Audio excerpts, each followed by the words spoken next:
Health 5, Week 3, Quarter 1, pagpapanatili ng kalusugang mental, emosyonal at sosyal. Sa araling ito ay maimumungkahi mo ang mga paraan ng pagpapanatili ng kalusugang mental, emosyonal at sosyal.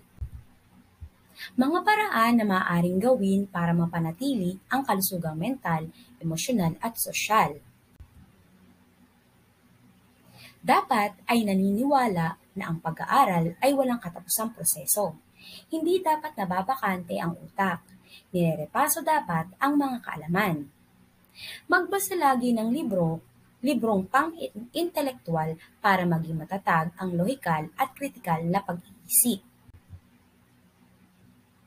Pumili ng kaibigan o ilang kaibigan na magiging confident o mapagkakatiwalaang pagbahagian ng mga nararamdaman.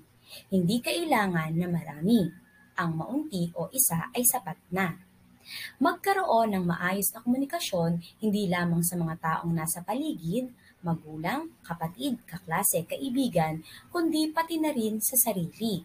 Dapat ay nagninilay-nilay ang isang tao sa kanyang mga ginawa't sinabi. Ito ay intrapersonal na kakayahan. Huwag mahihiyang humingi ng saklolo, tulong, advice o profesional na therapy kapag nakararamdam ng depresyon o may nakikitang mali sa sarili pagdating sa mental, emosyonal at sosyal na aspeto. Kumuha ng lapis at papel at sagutan ang sumusunod na gawain. Ano-ano ang mga paraan upang malinang at mapangalagaan ang kalusugang mental, emosyonal at sosyal? Isulat ang M kung mental, E kung emosyonal, at S kung sosyal ang sinasaad ng pangungusap sa bawat bilang. Number 1, gamitin ang oras sa kapaki-pakinabang na gawain. Number 2, panatilihin ang pagpapahalaga sa sarili. Number 3, isipin ang kapakanan ng kapwa. Number 4, maging bukas sa pakikipagkomunikasyon. At number 5, magkaroon ng sapat na tulog, hindi labis at hindi rin kulang.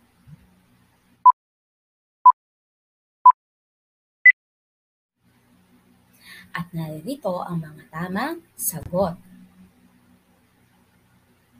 Para sa number 1, mental, M, 2, emotional, E, 3, mental, or M, 4, social, or S, at 5, mental, M. Para naman sa gawain sa pagkatuto bilang 2, lagyan ng check ang mga larawan na nagpapakita ng isang paraan ng pagpapanatili ng kalusugang mental, emosyonal at sosyal. At X kung hindi, gawin ito sa iyong sagutan papel. Unang larawan, ikalawang larawan, ikatlo, ikaapat, at ikalima.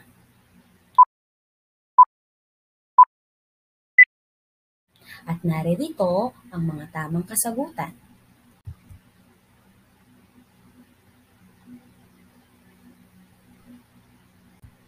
Para naman sa gawain sa pagkatuto bilang 3, magbigay ng halimbawa ng mga paraan na maaari mong gawin upang mapanatili ang iyong kalusugang mental, sosyal at sosyal. Kalusugang pansarili, mental, emosyonal at sosyal.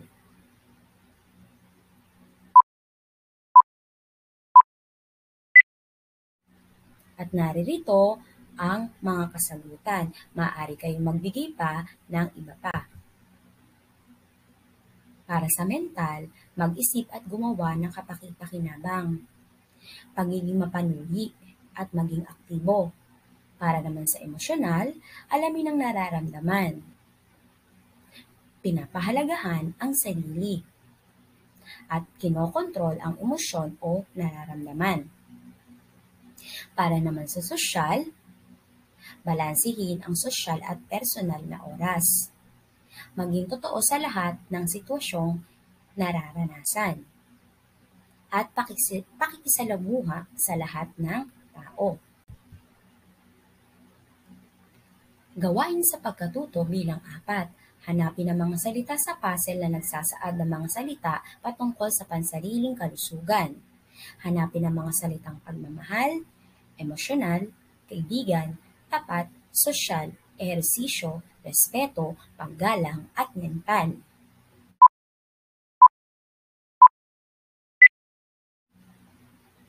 At naririto ang mga salita na nasa puzzle.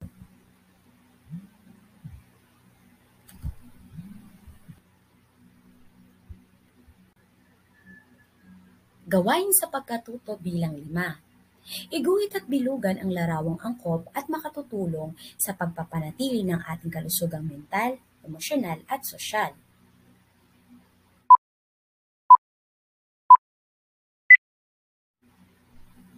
At naririto ang mga tamang kasagutan.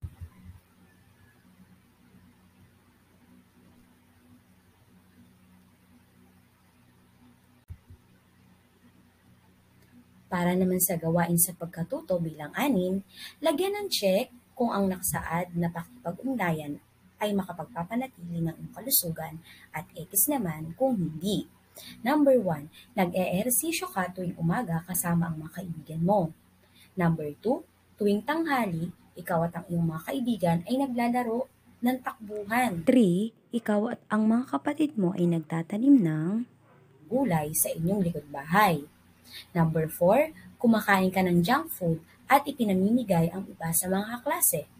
At number 5, masaya kayong nagkwentuhan sa harap ng bahay nang biglang magkayayaang maligo sa malalim na ilog.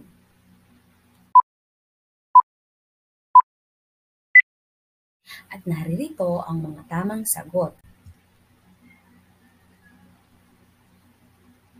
1 check, 2x, 3 check, 4x at 5x. At dito nagtatapos ang ating aralin sa Health 5 Week 3, Quarter 1. Hanggang sa muli mga bata, paalam!